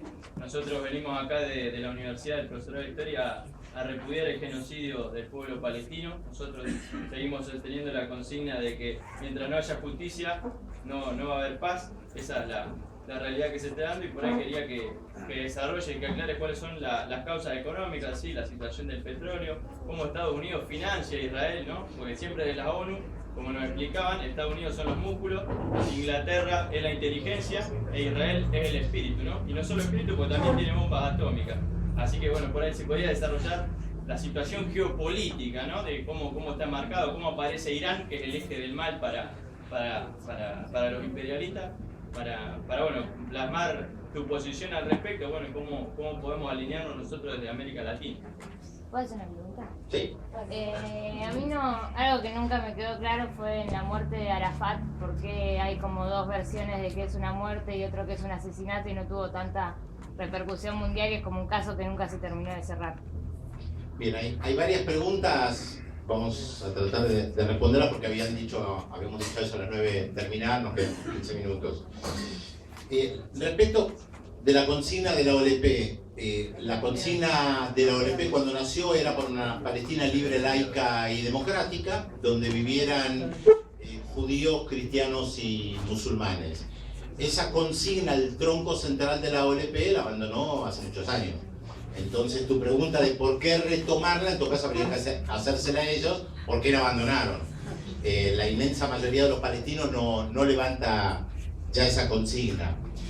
La abandonaron porque no pudieron lograr su objetivo. Su objetivo era destruir el Estado de Israel, lograr que todos los palestinos volvieran a ese territorio y punto. Bueno, fracasaron. Ellos fueron cambiando de postura a medida que se fueron dando cuenta que lo que buscaban era inviable. En el 48 los palestinos pensaban que iban a volver caminando. No pensaban que ese Estado iba a vivir más de 2, 3 meses, 6 meses, un año. Nadie podía imaginar que ese Estado se consolidaría como un Estado muy poderoso. Los que trataron de volver caminando se dieron cuenta que no podían cruzar la frontera porque Israel no les permitía. Y además, los que estaban adentro, que habían perdido sus hogares, tampoco podían volver a sus hogares aún viviendo dentro de Israel. Para ejemplificarlo, si vos vivías en Luján y esta casa había sido destruida a raíz del conflicto y vos te habías ido a vivir a un pueblo cercano, cuando finalizó el conflicto y se creó el Estado de Israel, quería volver a Luján, no te dejaban. Había todo tipo de leyes que hizo el Estado de Israel para impedir que vos, como árabe, obviamente, pudieras volver a tu casa, aunque no te hubieras ido lejos, aunque estuvieras viviendo a 20 kilómetros de distancia. Esa fue una política que se impulsó para alentarte a vos a que te fueras, retomando lo que yo comentaba antes.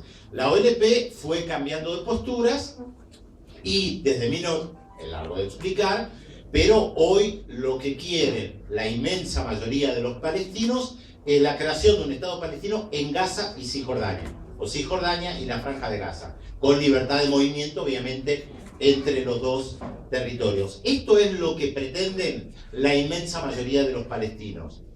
¿Qué pasa con los palestinos como Tilda, que llegó a la Argentina, sus abuelos vivieron ahí, viven en el Líbano, en Siria o en algún otro territorio, en Jordania? Y es problemático porque la dirigencia política palestina entiende que hoy eso no se puede negociar. Y además la fuerza política, esto es la organización de la política de los palestinos, está en Cisjordania, en la Franja de Gaza y no los refugiados. En otras palabras, para decirlo en el lenguaje académico, están cagados en un problema muy serio. Viven en un campamento de refugiados en el Líbano, no tienen perspectiva, no se pueden integrar de manera correcta al Líbano, como decía Tilda, hay todo tipo de restricciones, no pueden volver a su territorio originario. Un detalle respecto a la Franja de Gaza. En la Franja de Gaza en 1948, cuando se crea el Estado de Israel, había apenas 80.000 personas. Era algo muy pequeño, marginal. Hoy hay 1.800.000. Eso fue producto de los expulsados del territorio donde se creó el Estado de Israel, que fueron a la Franja de Gaza y después en otras oleadas llegaron ahí y se instalaron. A gran parte de ellos les gustaría volver a su territorio original, pero saben que es imposible. En el contexto internacional, político que hay hoy, es imposible. Pueden seguir soñando con eso. Ahora, hoy es inviable, de la misma manera que es inviable la consigna que vos estás planteando, que por eso te decía, prácticamente no hay organización política palestina que hoy levante esa consigna. Y el papel de Naciones Unidas, y me gustó la expresión que se utilizó de comunidad internacional. Está claro que Estados Unidos, con el poder de veto que tiene, puede imponer resoluciones en Naciones Unidas, puede vetar resoluciones en Naciones Unidas y hace lo imposible para evitar que Israel sea sancionado. Bueno, eso por la relación muy particular que hay entre Estados Unidos y el Estado de Israel. Pero lo interesante es cuando se habla de comunidad internacional. Es un eufemismo en realidad para decir Estados Unidos y algunos países europeos. No hay tal comunidad internacional. A nadie le importa lo que digan los tailandeses, sin decirlo de manera despectiva respecto a los tailandeses. Cuando se habla de comunidad internacional, se habla de Estados Unidos, el New York Times, el Washington Post, el diario Le Monde, el diario The Guardian, los británicos, los franceses, un poco los italianos y punto. Porque en muchos casos uno podría decir la comunidad internacional. ¿Por qué es la comunidad internacional? América Latina, Asia, Pacífico, Vietnam, Tailandia, China. No, es parte de una historia que nosotros tenemos que hace que Europa sea el centro del mundo. Vayan a cualquier planiferio, Europa es el centro del mundo. Que yo sepa, el mundo no es plano. Por lo tanto, no hay centro. Yo ubico el centro donde quiero. Podría tomar a cualquier otra ciudad, podría tomar a Quito como el centro del mundo. Y en un planiferio poner a Quito en el centro del mundo. Pero no, bueno, esto es una tradición eurocéntrica, Europa como centro del mundo, con gran apoyo a Estados Unidos por el crecimiento de Estados Unidos que se convirtió en potencia mundial, y esto tiene que ver también con los llamados medios hegemónicos. Son los medios internacionales que marcan una agenda política, marcan agendas de palabra, marcan agendas de temas. Por eso, a ver, para tomarlo con algo que no tiene que ver con el Medio Oriente, es el caso de Cuba. Hay determinados medios de comunicación que plantean que el tema central de debate respecto de Cuba es si hay dictadura o no. Hay otros que plantean que en realidad el tema central es si hay bloqueo o no. ¿Los dos son verdaderos? Sí. ¿Los dos son falsos? Sí. Todo depende de donde vos te pares para determinar cuál es el tema central de Cuba. Lo podríamos llevar a la Argentina o cualquier otro país. Entonces hay un problema respecto de esto. Por ejemplo, estamos hablando del Estado Islámico. Todavía no sabemos ni muy bien qué es eso, pero todo el mundo está hablando del Estado Islámico y ya plantean lo terrible que puede ser que el Estado Islámico gane, acceda a poder o lo que fuere. ¿En base a qué pensamos que son terribles? Porque han perseguido, sin que tengamos mucha información, porque no hay muchos periodistas que van a Irak o Siria, y para hacer un chiste humor negro, ya sabemos cómo vuelven algunos, no cualquiera está dispuesto a poner el pellejo, que no se me malinterprete por supuesto, no cualquiera está dispuesto a poner el pellejo y a Siria o a Irak a ver qué es lo que sucede. Entonces no hay tanta información, pero ya se construye el escenario de la persecución a los cristianos. Ahora descubrimos que persiguen a los cristianos, o persiguen hace tiempo en Irak. No es nuevo. La pregunta es ¿por qué Estados Unidos instala el tema hoy? Y te pone contra la pared. ¿Qué haces frente a esto? ¿Se los está persiguiendo? Sí. Ahora, yo soy consciente que hoy se pone el tema como tema central por una cuestión geopolítica, estrategia de Estados Unidos, que te convierte a Saddam Hussein en un determinado momento en el peor de los demonios.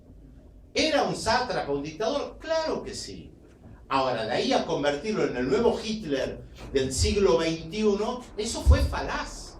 Por eso tuvieron que inventar todo tipo de mentiras para justificar la invasión a Irak y el desmadre que se provocó después de la invasión. Porque los norteamericanos, por lo general, norteamericanos me refiero al gobierno, ¿no? El establishment, Casablanca y todo eso, se niegan a reconocer que el desmadre actual es consecuencia de la invasión.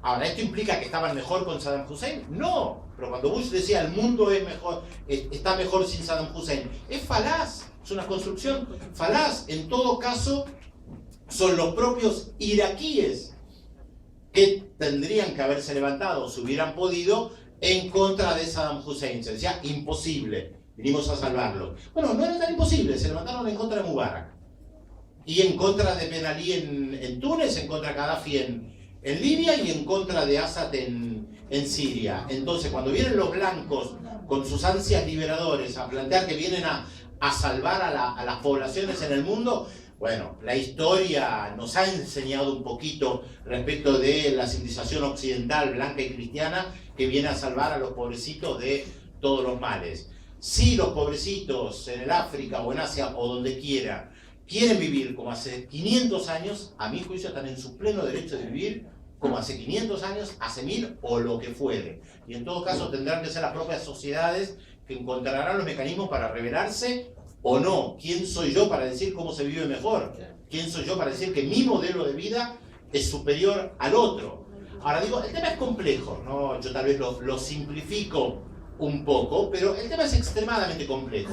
Lo que sí está claro es que tenemos una historia de ocupaciones, tenemos una historia de colonialismo y tenemos una historia de invasiones donde lo único que la única palabra que no se pronuncia, leí un artículo hace poco muy bueno respecto de Obama e Irak, la única palabra que no se pronuncia es petróleo. Ahora, Irak es uno de los principales países, no sé si productores hoy, pero que tiene reservas de petróleo del mundo. Y, oh casualidad, en el Kurdistán, ¿por qué ha florecido tanto el norte de Irak? Porque hay una decena de empresas petroleras que están haciendo grandes negocios. Y de eso no se habla. De la misma manera que Bush, cuando invadió Irak en el 2003, no hablaba petróleo, y Bush padre en el 91, cuando salió a liberar Kuwait de los iraquíes, también salió públicamente, él no mencionaba, pero decía: nuestro objetivo no es el petróleo, es un nuevo orden internacional. Pero hay una frase que se le atribuye a Kissinger, yo no estoy seguro que sea de Kissinger, pero se le atribuye a él que, o quien fuere, pero muy verosímil, que haya sido Kissinger o algún otro, que dice: el petróleo es demasiado importante como para estar en manos de los árabes. Y eso responde a varias de las preguntas que estaban haciendo acá. El mundo sigue girando alrededor del petróleo, y hasta que no se haya encontrado un reemplazante absoluto, esa zona va a seguir teniendo un rol geoestratégico fundamental, Arabia Saudita, Irak y tantos otros países, porque tienen petróleo. A ver, eso lo dijimos en agosto de 1991, además yo lo dije públicamente en su momento, porque lo decían en el Departamento de Estado. Si en Kuwait no hubiera petróleo, cuando Saddam Hussein invadió Kuwait, agosto, vacaciones en el Departamento de Estado, hubieran emitido un comunicado diciendo: estamos de vacaciones, deploramos lo que hace Saddam Hussein y a otra cosa. Pero no tenía naranjas, tenía petróleo. Es la única, no es la única, es una de las explicaciones centrales para comprender por qué salieron en defensa de los kuwaitíes. Y la única razón por la cual nosotros no escuchamos a los saudíes como un demonio. Escuchamos permanentemente de Irán, demonizados de acá a la China. De los saudíes no. Hay un viejo texto de Galeano, debe tener cerca de 20 años, no recuerdo, si lo buscan en Google lo van a encontrar, que habla del teléfono de los saudíes, creo, y que da la cantidad de muertos ahorcados, la cantidad de presos, y juega con el tema de los números. Pero de los saudíes no escuchamos, no sabemos mucho, hay como todo un misterio. Ahora, en principio, yo no sé si es tal cual, pero en principio todos aquellos que volaron las Torres Gemelas eran saudíes. ¿Dónde atacó Estados Unidos? En Afganistán. Son cosas que en su momento se planteaban, yo mismo la dije. Entonces, si yo la sé desde acá, y obviamente en la era de internet podemos tener todos acceso a esa información, la saben otros también. Ahora, los medios hegemónicos, utilizando una palabra que se utiliza tanto, los medios más importantes, te marcan la agenda. Aprovecho y comento, si yo he creado un portal de noticias de América Latina y el Caribe, es porque estaba podrido de que a mí me digan lo que pasa en Paraguay, la agencia F que está en Madrid. Porque abramos cualquier diario de la Argentina, de México, de Perú, y vamos a encontrar que las noticias de los países vecinos todavía es vía Madrid, París, Roma, Washington o Londres. CNN, donde yo trabajo también. CNN sobre la excepción que confirma la regla. Por supuesto. Y te van marcando una agenda. Entonces, ellos te dicen cuál es el tema importante.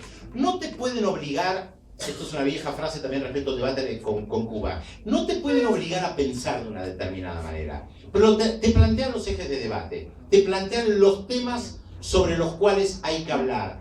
Entonces, Estados Unidos bombardea de manera cotidiana Yemen, Somalia, Pakistán, Afganistán y mata civiles. No se habla de eso. El Parlamento, no es que no se habla, no. Cuando digo los grandes medios no suelen hablar, no se instala, es lo más correcto lo que vos decís. Efectivamente, buena la corrección, no se instala. Yo lo comenté esto en la televisión pública hace años. El Parlamento de Pakistán emitió una resolución condenando los ataques de los aviones no tripulados estadounidenses en Pakistán. Fueron a pedir al embajador: por favor, no bombardee más, porque esto es caldo de cultivo para Al Qaeda, nos perjudica. Ni 5 de bola le dieron.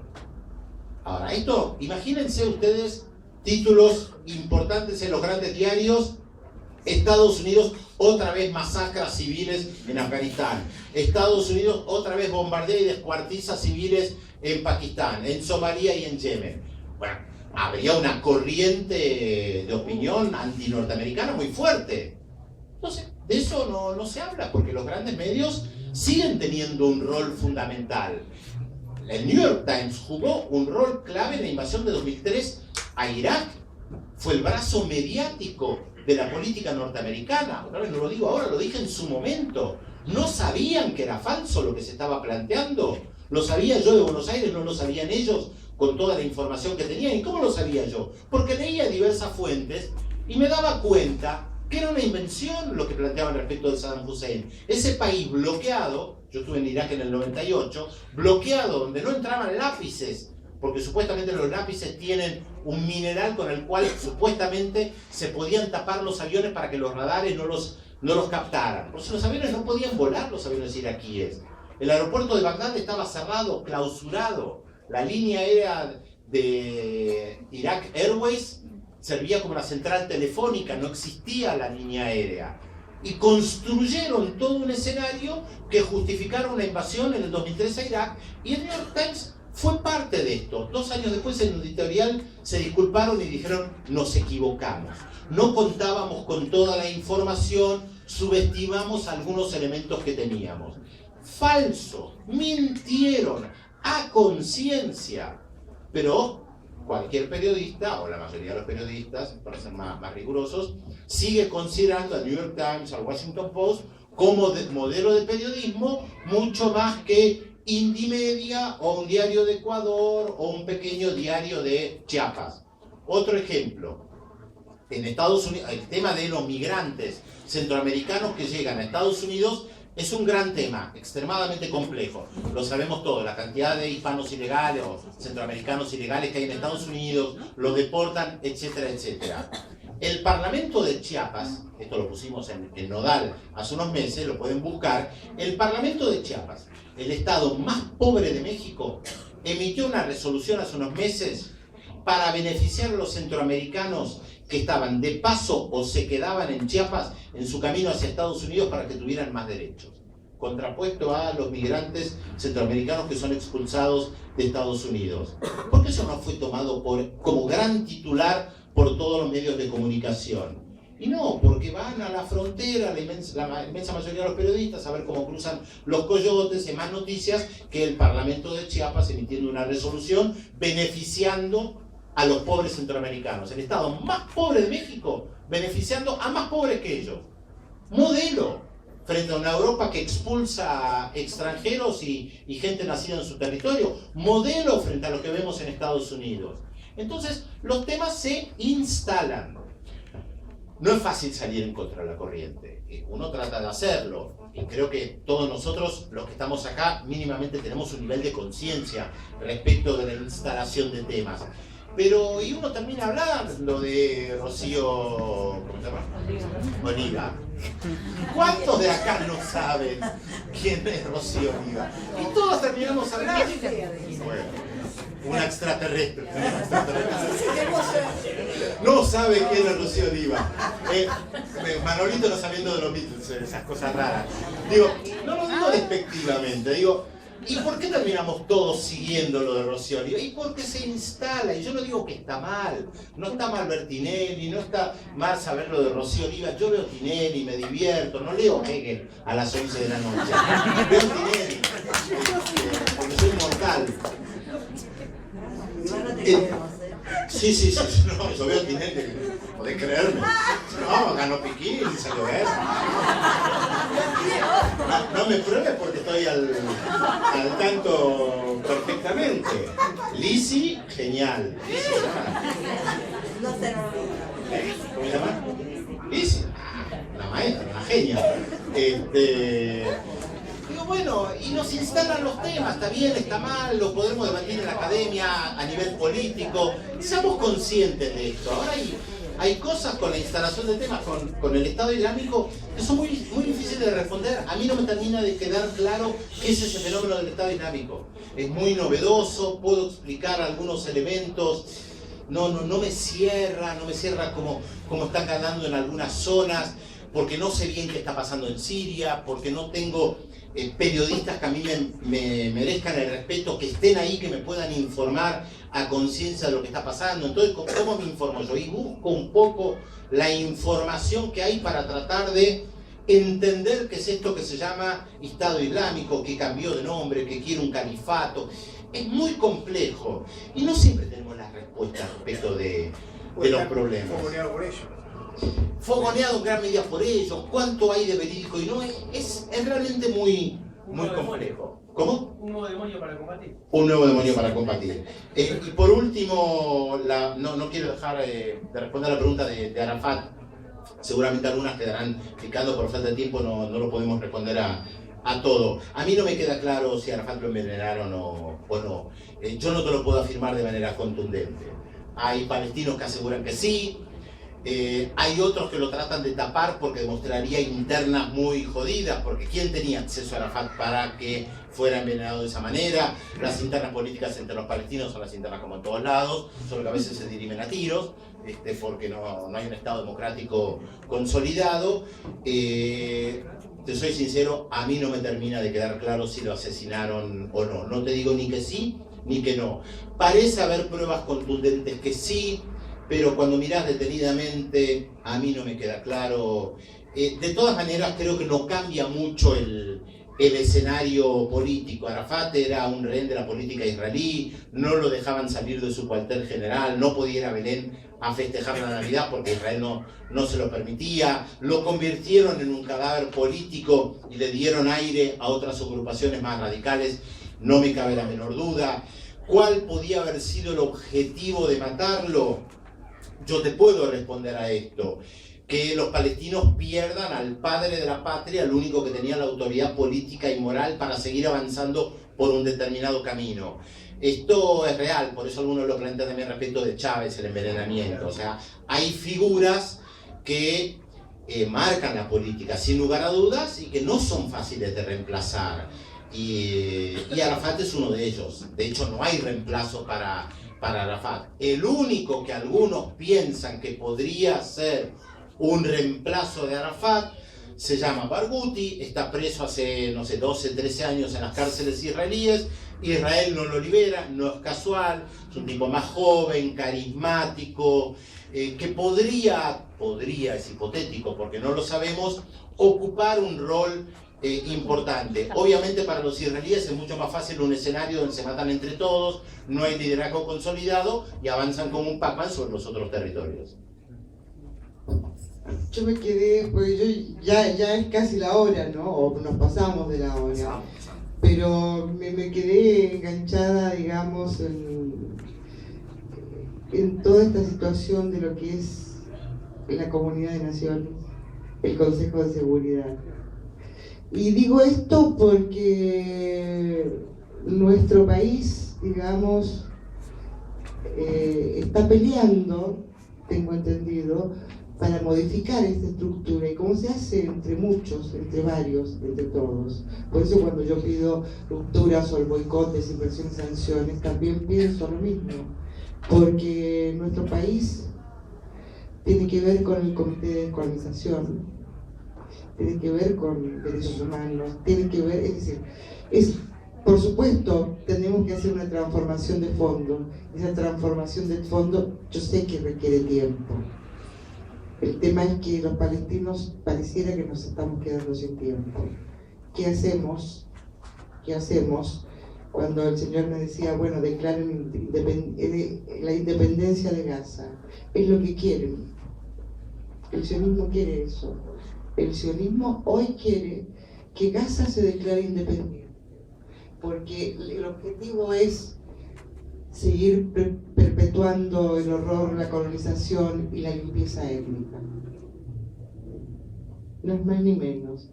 Y es el objetivo. Nosotros, por ahora, nos conformamos con tener una conexión de puentes que nos fue aceptada por Israel en su momento, o nos tendremos que convertir en topos o en ratas y construir túneles para conectarnos con el otro lado del territorio. Pero digo, es muy difícil. Yo sé que a veces es mucho pedir, pero yo creo que también hay que revisar las conciencias, porque si no, es como que uno tendría que sentarse a esperar la muerte de todo un pueblo, nada más. El primero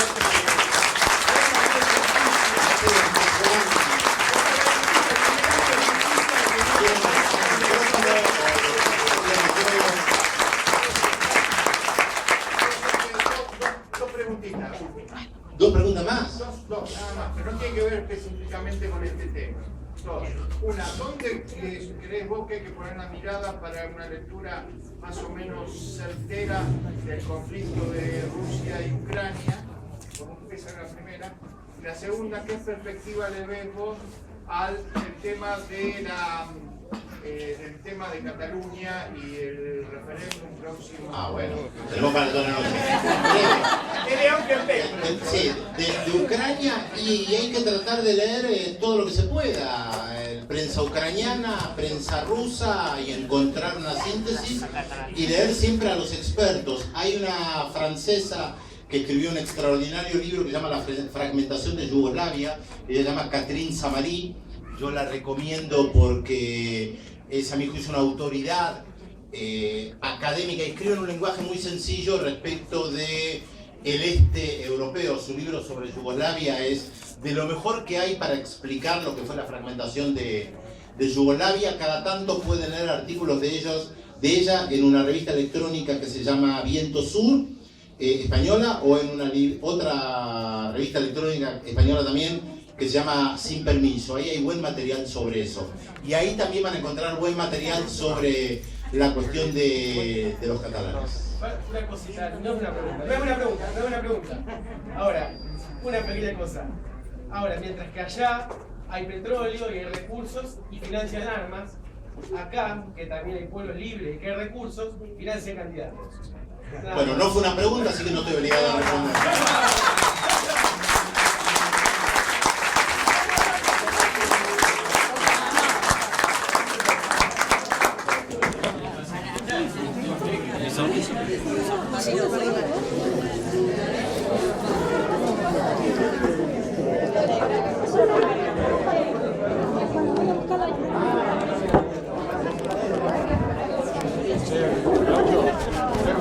Sí.